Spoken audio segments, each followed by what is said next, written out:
Pessoal, boa noite então para todo mundo, né, que está presente aqui ou depois que vai assistir pelo YouTube. Vamos dar prosseguimento então ao nosso conteúdo, né, do Morgan, e recuperando aqui o nosso cronograma, né, queria dar dois avisos, aproveitar e dar dois avisos importantes. Então hoje é dia 16, né, nós estamos indo para a penúltima aula desse livro. Então, a aula que vem a gente finaliza a obra do Morgan, né, que é quando vocês têm que entregar a sinopse crítica 3, de um capítulo à escolha de vocês, né? E queria também chamar a atenção que entre o dia 28, nas aulas do dia 28 e dia 30, né, na verdade, durante toda a semana desses dias aqui, vai ocorrer a semana universitária, e dentro da semana universitária ocorre a semana da administração, né, semana acadêmica do nosso departamento, tá? Então, a gente apoia esse evento fortemente, né? Vocês vão estar liberados da aula para participarem da semana, né? Então, já queria desde já fazer essa divulgação, pedir que compareçam, né? Vocês recebem certificados, podem depois usar para atividades complementares, tá? É uma coisa muito interessante e que a gente incentiva. Pessoal, então, voltando ao capítulo, né? Ao livro do Morgan, na verdade, e dando continuidade,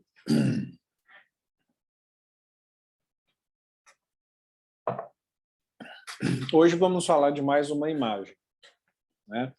Então, sempre localizando onde estamos, né, e da onde viemos. Então, lembrando que estamos na unidade 2 da disciplina, né? É uma unidade onde a gente está tratando especificamente de teorias sobre análise organizacional.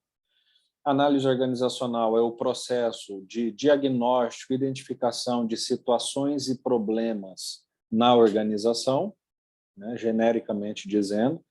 E quando se procede a essa análise organizacional, esse diagnóstico de situações, de objetos, de processos, se analisa basicamente três dimensões básicas, né? Estratégia, estrutura ou ambiente, ou os três, ou um, né? Então, essas são as dimensões básicas de análise das organizações. E a gente está especificamente agora estudando as propostas de análise organizacional do Morgan, né? Que ele coloca para a gente aqui nesse livro, né, Imagens e Metáforas Organizacionais. Então, o Morgan coloca aqui para a gente, né, algumas propostas de análise gerencial do negócio, né? Então, como eu já falei para vocês e repito, é sempre uma proposta do ponto de vista gerencial, ou seja, modos que o gestor pode pensar o processo de análise da organização, modos que o gestor pode pensar maneiras de estruturar o ambiente, de estruturar a própria estrutura, de estruturar a estratégia da organização, e ele faz isso por meio de metáforas, né?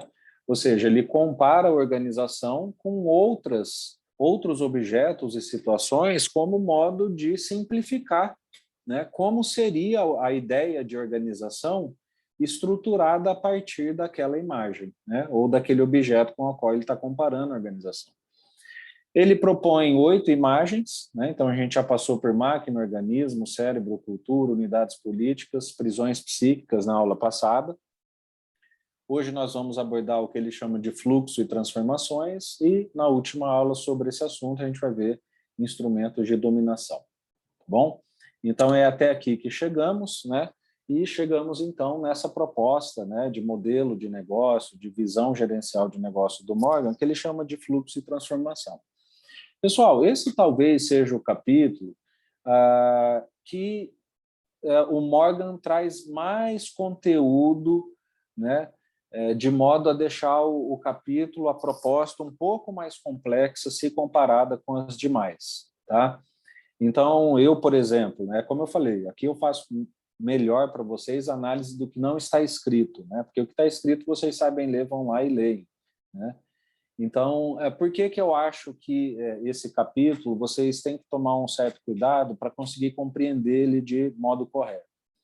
Primeiro, eu acho que o título do capítulo não representa exatamente o que o Morgan quis dizer ali, né, que ele chamou de imagem de fluxo e transformação. Porque por detrás dessa ideia do que ele chama de fluxo e transformação, existe uma ideia básica, que é que ele está analisando, o que ele chama a nossa atenção nesse capítulo é para que o gestor analise na organização os aspectos relacionados a uma coisa só, que se chama mudança. Essa é a palavra-chave desse capítulo. Tá?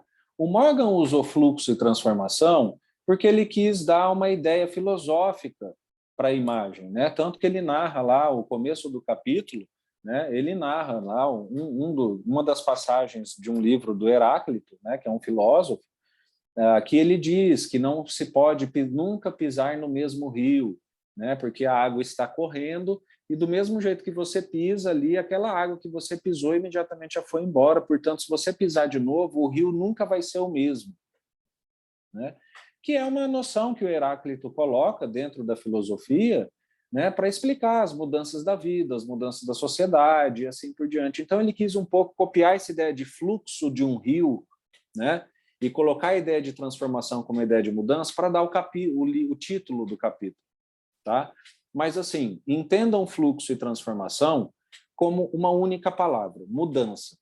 O que o Morgan pretende apresentar para a gente, nesse capítulo, é discutir a questão de chamada, tecnicamente chamada, inclusive esse é o termo técnico, né, que muitos de vocês já podem ter visto, é a análise organizacional que ele chama a nossa atenção para saber, discutir, analisar o processo de mudança organizacional. Só isso. Tá? Então, a primeira simplificação que vocês precisam entender desse conteúdo é essa. Tá? Ele vai aqui, assim como ele fez nos capítulos passados, né? Em um ele analisou cultura, no capítulo passado ele analisou os aspectos relacionados à mente ou comportamento das pessoas como prisão psíquica, né? Em outro ele vai analisar a organização como instrumento de dominação. Aqui ele tem como objeto a análise organizacional da mudança. Tá? Então, mudança. Então, essa é a palavra-chave. Ele vai chamar a atenção do gestor sobre como a mudança acontece e assim por diante. Por que que ele diz isso, pessoal? Porque é um pouco voltando à lógica do Heráclito. Né? O que que o Heráclito fala para nós? Nós não pisamos em um único rio, só que nós jamais iremos conseguir compreender o que que significa isso. A gente só sabe que o rio passou. Mas a gente não sabe por que que exatamente aquela água está correndo exatamente daquele jeito, por que que a água passa daquele jeito, naquela velocidade, para onde ela vai. A gente nunca vai conseguir explicar exatamente por que as coisas mudam desse modo. Então, o que que ele diz? Se um dia a gente conseguir entender a lógica de mudança, porque tudo muda e tudo está mudando, só a gente que não percebe, assim como a água do rio, se a gente, por acaso, algum dia conseguir entender essa lógica implícita da mudança, nós vamos finalmente desvendar quase todos os segredos que nós temos na sociedade, nas empresas. Por quê? Porque a gente vai conseguir, né? Por exemplo, se eu conseguir antecipar, né, que daqui 3 meses a empresa que eu tenho os papéis investidos vai quebrar, eu consigo me antecipar a essa mudança. Eu consigo agir sobre ela. Se eu sei que daqui 1 ano e meio o meu concorrente está estudando um novo design de carro para lançar, eu consigo me antecipar a isso. Eu consigo preparar um carro concorrente, ou eu decido migrar de negócio, como a gente vai ver, que é a chamada mudança dialética, né? Então, o que o Heráclito diz para nós é isso. Se nós, tudo muda, tudo nesse exato momento está mudando, só que a gente é tão grosseiro, o ser humano é tão grosseiro que ele não consegue entender esse processo de fato. E se um dia a gente conseguir entender, nós vamos descobrir muita coisa. Então, por isso que o Morgan, baseado na ideia do Heráclito, propõe o estudo da mudança organizacional. Porque ele diz, se o gestor conseguir se antecipar, se o gestor tiver ferramentas, se o gestor for alguém preparado para identificar a mudança e se antecipar a ela, a empresa tem a ganhar. Portanto, é importante ensinar ao gestor o que é a mudança, por que ela ocorre, e assim por diante. Bom, isso tudo é só a introdução do capítulo, tá, pessoal? Então, é só para que vocês entendam, se localizem, o que o Morgan quer discutir nesse capítulo, tá? Aqui, eu vou recuperar aqui para vocês o slide do Reed, né? Porque, como eu falei para vocês, todas essas análises organizacionais, essas propostas, estão fundadas teórica e filosoficamente. E o que o Morgan vai discutir aqui para falar da mudança? É basicamente uma proposta que está alinhada ao modelo de poder do Reed. Né? Lembram que eu falei na aula? Então, o que o Reed propôs? Modelos interpretativos que ele agregou teorias que falam sobre um determinado assunto. A proposta do Morgan está dentro do modelo interpretativo do poder. Por quê? Porque ela é baseada na teoria institucional. O que é a teoria institucional, voltando para a mudança, pessoal? É pegar tudo isso aqui que eu disse, que é a empresa precisa mudar, né? Ela vai se adaptar, as empresas precisam se adaptar e dar um sentido, que é o que a teoria institucional diz. A teoria institucional diz, sim, as organizações vão mudar, mas elas vão mudar para transformar o ambiente como se fossem elas. Ou seja, elas querem que o ambiente mude, mas que mude conforme a vontade que elas têm. Então, é importante entender isso, pessoal, porque é o segundo recado que o Morgan diz, que é, existe a mudança. Qual é o primeiro recado? Qual é o segundo recado? A mudança vai ocorrer dentro da empresa ou fora dela, na medida em que a empresa quiser. Então, toda mudança que a organização passar tem que ser uma mudança que favoreça ela, que transforme o ambiente como se fosse ela também. Bom, o Morgan, para explicar isso, ele propõe 3 processos. Tá? Então, ele propõe que a organização pode mudar, e aqui vocês vão recuperar, né, aquilo que a gente viu lá na última aula da unidade 1. Né? Lembram o que a gente falou? Quando a organização atua, né, ou interage com o seu ambiente, como que ela pode interagir com o ambiente, baseada no modelo do stakeholder ou no modelo do acionista? Então, é exatamente isso que o Morgan está dizendo aqui para nós. Ele está dizendo, a empresa vai mudar e ela vai mudar dependendo do foco que ela quer dar a essa mudança. Ela pode mudar por meio de um processo que ele chama de autopoiesis, que é uma coisa que vem lá da biologia, né, que são os chamados organismos autorreprodutores. Então, são organismos que, né, o Morgan chama de, o Varela, tal, os proponentes da autopoiesis chamam de sistemas fechados, que é assim, eles só mudam na medida em que aquela mudança garante a sobrevivência deles. Né? Se algum tipo de mudança for ocorrer que não leve à sobrevivência, ele já se auto-extingue. Né? Então, por que é um sistema fechado?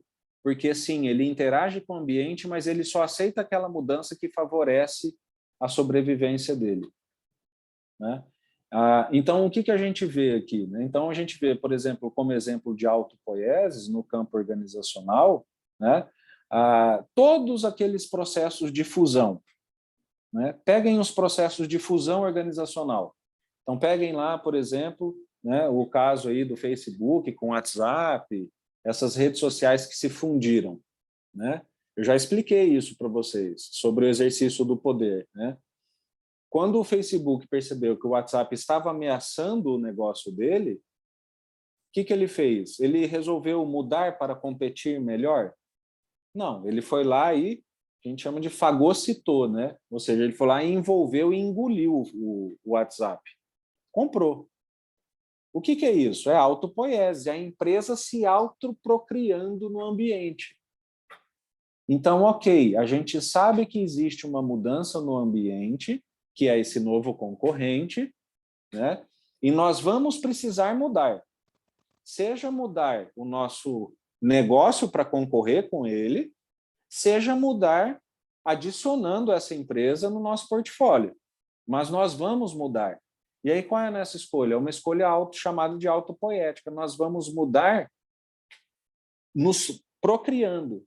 Né? Ou seja, nós vamos criar mais da nossa empresa, nós vamos nos replicar. Né? Nós vamos extinguir o nosso concorrente, nós vamos procriar neste mercado. Né? Então, a empresa se autoprocriando, assim como um organismo autorreprodutor mesmo faz. Né? Então, ele muda na medida em que aquela mudança garante, né, a sobrevivência dele, né? E é uma mudança baseada totalmente, como eu disse, na teoria institucional, né? É a empresa se refletindo no ambiente, né? Então, tá, esse ambiente vai mudar, mas desde que mude baseado naquilo que eu quero, na minha imagem e semelhança. Então, eu vou adquirir esse concorrente, porque é mais Facebook no mercado e menos WhatsApp, né? Então, o Morgan fala para nós que esse processo de mudança organizacional pode ocorrer por uma decisão gerencial de autopoieses. Ou seja, por exemplo, vamos agir com base no modelo do acionista, né? Fazer uma tomada de poder hegemônica. Vamos nos procriar, vamos comprar o nosso concorrente. Ou o Morgan diz que o gestor da organização pode decidir mudá-la não por meio de uma autopoiesis, né? Mas o que ele chama de sabedoria sistêmica, né? Então, o que é a sabedoria sistêmica? É uma sabedoria que sai da autorreferência da organização. Então, vejam, auto, que é autorreferência, poiesis, criação, autocriação. Então, vejam, o processo de compra, de fusão de uma organização é um processo autorreferente da empresa. Ela não olha o ambiente, ela olha para ela vai lá e assume aquela posição e compra, né? A sabedoria sistêmica é o contrário, é o modelo do stakeholder. Então, por isso que eu disse, eu acho que o Morgan não escolheu os melhores nomes, tá? Porque ele poderia dar outros nomes. O que é o modelo do stakeholder? É você não privilegiar o alto, é você privilegiar o ambiente. Isso que ele chama de sabedoria sistêmica. Ele chama de sistêmica porque é uma sabedoria diferente da autorreferente. É sistêmica porque é baseado no sistema como um todo, não no indivíduo, né? Então, ou seja, aqui são aquelas organizações que decidem mudar, não se autoprocriando, por exemplo, né? Mas, por exemplo, assumindo uma posição de respeito ao concorrente, né? Ou seja, olha, nós não temos condição de fazer uma mudança completamente institucionalizada nesse mercado, ou seja, ir lá e adquirir o nosso concorrente, né? Ou ir lá e, sei lá, fazer um lobby no Congresso Nacional para ter uma lei para turbinar o nosso negócio. Nós não podemos tomar essa decisão. Então, aqui a gente precisa ter uma sabedoria um pouco mais sistêmica para coexistir com o nosso concorrente, né? Então, onde que a gente vê muito isso, né? Então, peguem esse mercado ultra concorrido do streaming hoje, né? Se você pega Netflix, Amazon, não sei mais algum que possa ter, né? Fora esses mais piratas aí, Popcorn e tal, né? Se você pega essas outras empresas, a própria NetNow, que também tem streaming, né? Se você pega todos esses concorrentes hoje, eu citei a Netflix e a Amazon porque são do mesmo tamanho, né? Mas como eu falei, tem Net da vida, tem o streaming que você recebe aí na sua TV a cabo também que você compra, né? Mas se você observar, esse mercado é um mercado em relativo equilíbrio, né? Duvido um dia, quem sabe um dia, né? Imagine a Amazon compra Netflix ou o contrário, vai ser uma mega fusão, né? Então você vê ali que são organizações que estão mudando e se adaptando, só que por meio de um processo de sabedoria sistêmica do ponto de vista de análise do ambiente, né? Ou seja, nenhuma ali ainda tem dinheiro ou decidiu comprar o rival, né? A Amazon e Netflix, vamos pegar aqui. Eles estão em relativo equilíbrio, um competindo com o outro, né? Porque é essa necessidade de adaptação que eles têm, né? Se eles fizerem, por exemplo, vou ameaçar comprar a Amazon, não tem dinheiro, pode ser um negócio que dê errado, fale todo mundo, tá? Então, o Morgan diz para nós que também esse processo de mudança pode acontecer não por autocriação, mas por uma decisão gerencial de coexistência da organização, né? E o último processo que ele diz que a mudança organizacional pode acontecer é pelo que ele chama de mudança dialética, tá? Então, como eu disse, são termos bem filosóficos. Por um lado, acho que até a filosofia é sempre bom, mas esse capítulo destoa do restante do livro, né? Acho que até se o livro inteiro fosse assim, tudo bem. Mas o que o Morgan chama de mudança dialética que é quando a organização muda pelo oposto. Então, é quase que o oposto do autopoiese. Então, é quando assim, é quando eu falei para vocês, nós descobrimos, né, nós temos uma montadora de carro, e nós descobrimos que o nosso concorrente está desenvolvendo um novo carro, um novo design para concorrer.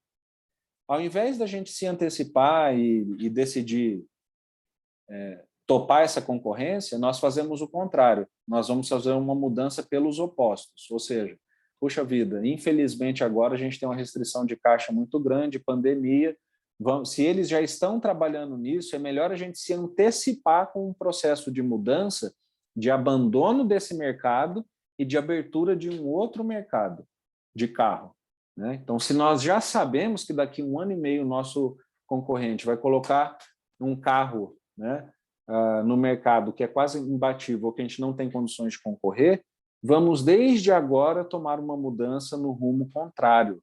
Então, nós não vamos mais participar desse mercado. Nós vamos eventualmente desenvolver um carro de outro nicho, um outro produto. Então, entendem por que dialética? Porque é pelos opostos. A autopoiese é o contrário, né? Eu vejo aquilo lá e eu vou para cima e vou me autoprocriar. A mudança dialética é eu vejo a situação e abandono aquela situação. Eu não me autoprocrio, eu abandono eventualmente aquele mercado, né? Então, o que a gente viu? Voltando aí ao exemplo, né? E é um exemplo, como eu já falei, negativo, da Blockbuster, né? Então, a Blockbuster, que eu já falei na aula passada, né? Uma empresa com total condições de entrar no mercado digital de filmes, atualmente, né, nem existia naquela época, mas o atual streaming, né, ela decidiu fazer uma mudança dialética, né? Ou seja, estava surgindo CD, DVD, outras mídias, MP3, né, as primeiras extensões de música digital, e ela optou por ficar no mercado de fitas cassete, né? Ou seja, uma mudança dialética. Ela preferiu ficar ali parada e não acompanhar, ela decidiu abandonar aquele mercado e não se procriar ali, né? Então, o Morgan disse para nós que esse também é um outro processo, tá? Então, como eu disse, pessoal, tudo gira em torno da ideia de mudança organizacional. Esse processo de mudança pode ocorrer de 3 modos. Autopoieses, né, que é a autoprocriação da organização, né, são mudanças de poder hegemônico, né, fusões, a empresa se replica, a empresa cresce, né? Pode mudar por meio de processos de sabedoria sistêmica, que é uma competição de respeito, né? Então a empresa não cresce, mas ela mantém ali um respeito de atuação com o mercado, como modo de se adaptar, né? Ou mudança dialética, que é a mudança mais negativa, né? Que é aconteceu algo que eu vou precisar recuar, abandonar esse mercado, ir para algum outro lado, tá? Eu sempre trago aqui o modelo da Intel, pessoal, por quê? Não só porque é uma empresa que lida com algo que está mudando desde que surgiu, né, que é a questão do chip, principalmente do chip, né? A Intel tem um portfólio enorme de produtos, mas é a principal fabricante de chips hoje no mundo, né? Então, imaginem o que era o chip em 19... Tá? Não é coisa de 1990, não. Imagina o que era um chip lá em 1969, 1970, né? Para quem não sabe, pessoal, né, a cápsula que levou o homem para a Lua, em 1969, ela tinha uma memória RAM de 32 kbytes. Tá? Algo assim, 320 kbytes. Tá? Toda aquela máquina que pousou lá, o ser humano, o foguete que deu a volta, a cápsula, tal, tinha menos memória que qualquer calculadora de hoje em dia. Tá? Então, desde aquela época que vem o chip, né? Imaginem o tanto que esse produto mudou até hoje, né? Hoje a gente tem chip de 5 núcleos, 10 núcleos, 12 núcleos e assim por diante. Então, a Intel representa talvez o que a gente pode ter de melhor de processo de mudança organizacional, principalmente o processo de mudança de autopoieses, né, pessoal? Por quê? Porque a Intel hoje é sinônimo de chip, percebem? O que é a empresa se refletindo no ambiente? Por isso que é essa ideia do Escher aqui, né? Eu nem comentei, mas essa aqui é uma arte do Escher, tá? Que é um artista muito famoso, que inclusive já fez a exposição aqui, né? Por que essa arte do Escher reflete essa ideia do Morgan de mudança? Porque a mudança, imaginem que a empresa, esse aqui é o Escher, tá? Refletido aqui. Imaginem que a empresa é o Escher e a bola é o ambiente. Então, a empresa deseja sempre ser ela mesma, mas ela deseja que essa identidade também esteja refletida no ambiente onde ela está. Seja por meio do seu negócio, do seu produto, da sua cultura, ela quer estar presente naquele ambiente, entende? Então, quando a gente fala da Intel, ela é tão presente no mercado de chip que, assim, chip é quase sinônimo de Intel, né? Ela percebem que por que a teoria o que é a teoria institucional? Ela institucionalizou o ambiente. Aquilo que não era Intel, o que é Intel? É só a empresa. O ambiente não é Intel. Aquilo que não era Intel, que é o ambiente, passou a ser Intel. Do tanto que ela vendeu, que ela revolucionou, que ela é reconhecida, que ela tem reputação, né? Então ela institucionalizou o ambiente, entendem? Então é um grande exemplo desse processo de mudança autopoética. Ela não só foi se adaptando ao ambiente, mas ela foi transformando o ambiente à sua semelhança, né? O ambiente hoje depende de chips Intel, tá? Então, esse é talvez o grande exemplo, para além dos que eu já falei, né? Para ilustrar essa ideia do que o Morgan diz, de mudança, processo de mudança, a gente tem que estar atento e a gente tem que fazer essa mudança por meio desses processos, né? As vantagens dessa análise organizacional, dessa abordagem, dessa visão do negócio, né? Como eu falei lá no começo, é discutir a natureza e a origem da mudança, porque é como o Heráclito disse, se a gente discutir os segredos implícitos do que levam à mudança, nós conseguimos nos antecipar e a resolver muitos problemas, né? Então, quanto mais eu entendo, quanto mais eu leio o ambiente, eu leio as variáveis que eu preciso, e eu consigo entender o que implicitamente está implicado ali, né, para que aquilo mude, eu me antecipo, né? Eu ajo melhor, eu decido melhor. Então, a grande vantagem é essa, chamar a atenção do gestor para isso, né? Importante saber que as coisas mudam, ficar atento à mudança, saber como conduzir a mudança, né? Como eu falei, se vocês procurarem, digitarem mudança organizacional é um tópico científico dentro de administração, né? Outra vantagem é chamar nossa atenção, né, que muitos dos problemas que a gente vê, quase nenhum pode ser resolvido em partes, né? Então, por quê? Porque chama a nossa atenção para essa coisa sistêmica mesmo da mudança. Então, imaginem vocês, como eu disse, né, dei aqui o exemplo, né, do Wake na última aula, né? Imaginem se a gente pode resolver, né, todo o problema que envolveu, né, aquelas questões de decisão de gestão do Wake, né, só basicamente pagando as dívidas que a empresa tem, né? Seria muito bom. Não, o problema vai muito além, né? Além de pagar, né, a empresa hoje é devedora, né, tem problemas de crime, tem problemas de mentira, tem coisas que não dá para resolver. Então, em geral, os problemas organizacionais, né, a mudança implicada neles, as consequências implicadas nos problemas organizacionais, quase nunca são resolvidos em partes. É necessário olhar a complexidade. Ele falou de sabedoria sistêmica, né? Uma das desvantagens, como eu falei, né, e o próprio Morgan reconhece isso, né, como eu falei, é um dos limites do capítulo, né, é uma abordagem que a gente diz que é extremamente idealista. O que é idealista? Ou seja, discute muito o ideal e assim faz até sentido, mas quando a gente vai tentar aplicar algo, né, é muito difícil, porque é um assunto complexo, essa coisa de entender a lógica da mudança, né?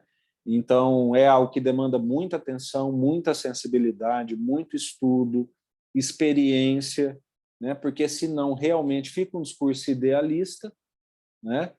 Não que necessariamente seja, mas se você não utilizar adequadamente, como eu falei, tem que ter domínio. tem que ter conhecimento, tem que ter experiência para aplicar. É uma abordagem, em geral, idealista, né? E outra desvantagem, né, que a gente sempre é o que o próprio Morgan chama a nossa atenção, né?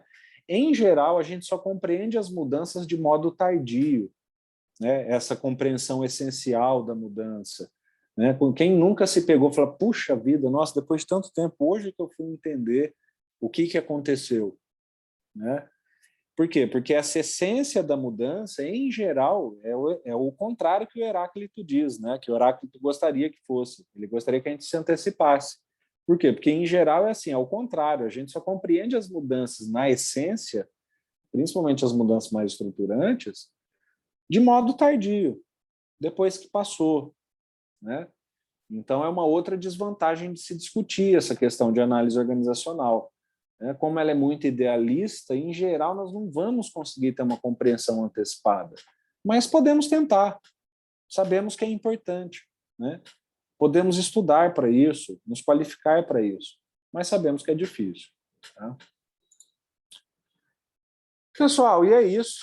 Como eu disse, certamente o capítulo que eu acho mais complexo, tá, do livro. Eu acho que o Morgan poderia ter escolhido palavras diferentes para dizer a mesma coisa, mas tentei traduzir aqui para vocês, na medida do possível, né, essa linguagem um pouco mais complicada do texto, tá, numa linguagem mais simples, usando sinônimo e assim por diante.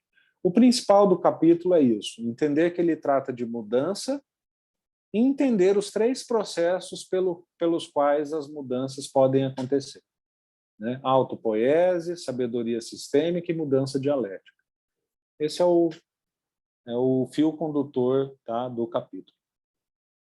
Pessoal, passo então aí a palavra a vocês para dúvidas, questões, né, para a gente ir para o encerramento. Acho que tudo certo por enquanto, professor. Muito obrigado.